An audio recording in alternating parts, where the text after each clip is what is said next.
Amici di YouTube, ritrovati sul canale Riparo Fai Te. Prima di iniziare con la nostra riparazione vi consiglio di lasciare un like e di iscrivervi al canale per nuovi video. Il modello in questione è un LG modello SJ3. La soundbar non si accende, l'ho appena collegata a una lampada in serie. Questo è un piccolo progettino che ho creato io, troverete il video nel canale se lo volete ricreare. La lampada in serie è utile perché se c'è un corto sulla nostra soundbar, la luce collegata, la lampadina collegata in serie mi darà, si illuminerà e quindi indica che c'è un corto sul primario di alimentazione. Diamo corrente, ha fatto un leggero guizzo, ma la soundbar non si accende. Andiamo ad aprire la nostra soundbar e a verificare quello che ci dice il service manual. Allora, questo è il service manual della nostra soundbar modello SJ3. Se andiamo a pagina 17 del service manual, eccolo qui. Questa pagina qui è riferito alla scheda di alimentazione e in particolare ci dice che per risolvere il problema dobbiamo prima controllare se sono presenti i 24 volt sul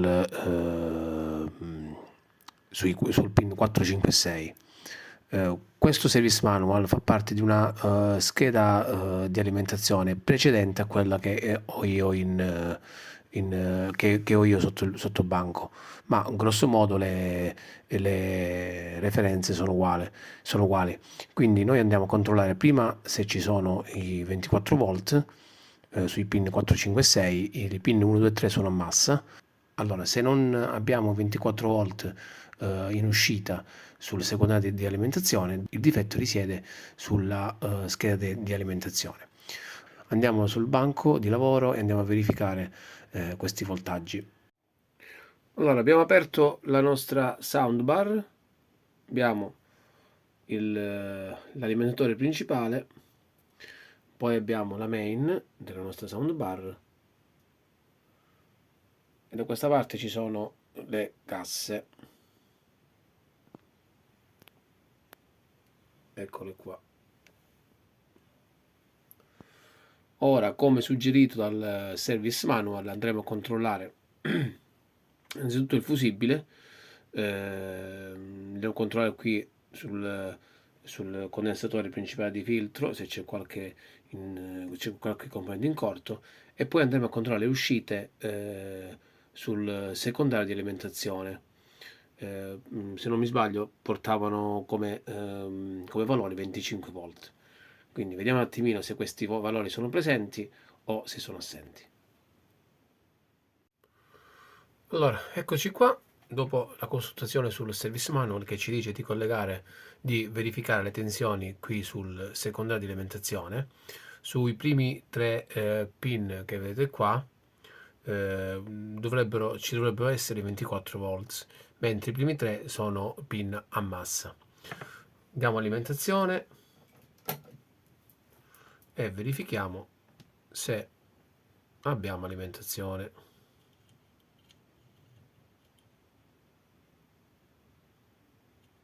No, abbiamo 0 volt.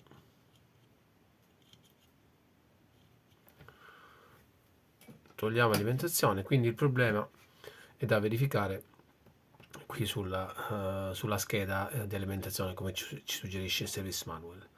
Il service manual, come avete visto, non è di questa scheda di alimentazione, ma di una scheda precedente, ma grosso modo i parametri da controllare sono quelli descritti. Allora, faccio una cosa, stacchiamo l'alimentazione, così purtroppo lo spazio è ristretto, quindi ci dobbiamo adeguare. Allora, verifichiamo se il condensatore si è scaricato.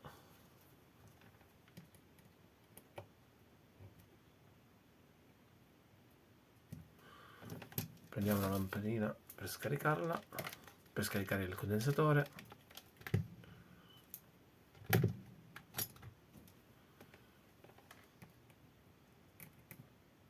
Sì. Ok, mi raccomando, scaricate sempre il condensatore principale. Allora, voglio un attimo verificare il fusibile, anche se a prima vista è tutto ok. Ok, c'è continuità. Ponte di Grez.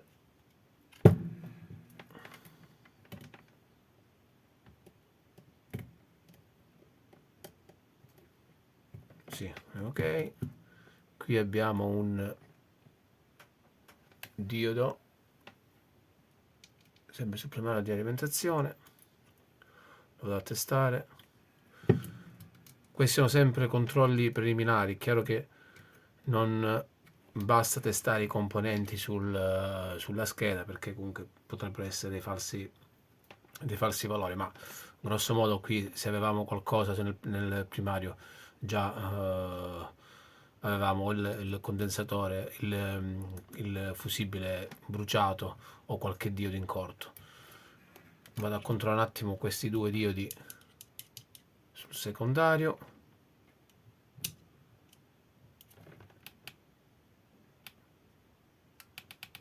Modalità sempre cicalio. Ah, ecco qui i due diodi in uscita qui sul secondario risultano palesemente in corto.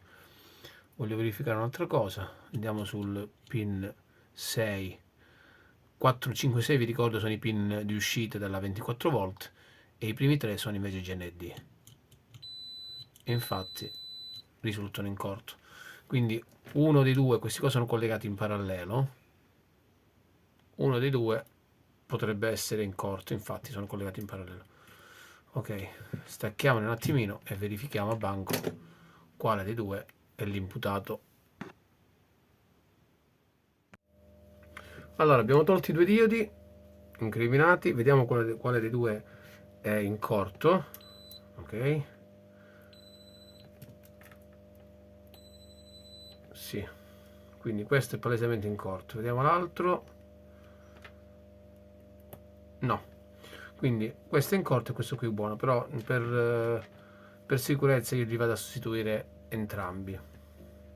Infatti se noi andiamo a controllare adesso sulla scheda non abbiamo più il corto sul pin GND e sul pin che dà 24 volt. Ecco qui, infatti non c'è più corto.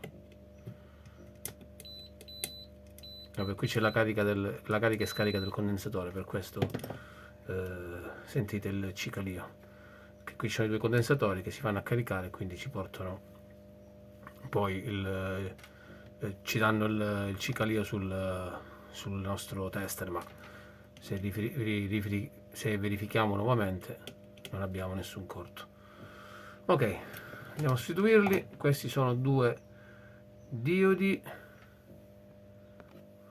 Allora, i diodi hanno la sigla UF302G. Andiamo a sostituirli, vediamo un attimino di risolvere il problema. Allora, ho appena sostituito i diodi Shockley con degli equivalenti, perché quelli originali non c'erano. Lui monta, l'alimentatore monta dei diodi UF302G. Io ho messo dei diodi UF600D che sono equivalenti. Andiamo a testare sul secondario di alimentazione se c'è la 24 volt. Diamo alimentazione, puntale a massa. Adesso se riesco a farvi vedere il voltaggio. Ecco qua, 24 volt in uscita. Ora andiamo a rimontare la nostra PSU sulla soundbar. Allora, ho rimontato tutto, andiamo a accendere la nostra soundbar. Perfetto, riparazione riuscita con successo. Se vi è piaciuto il video lasciate un like e iscrivetevi al canale.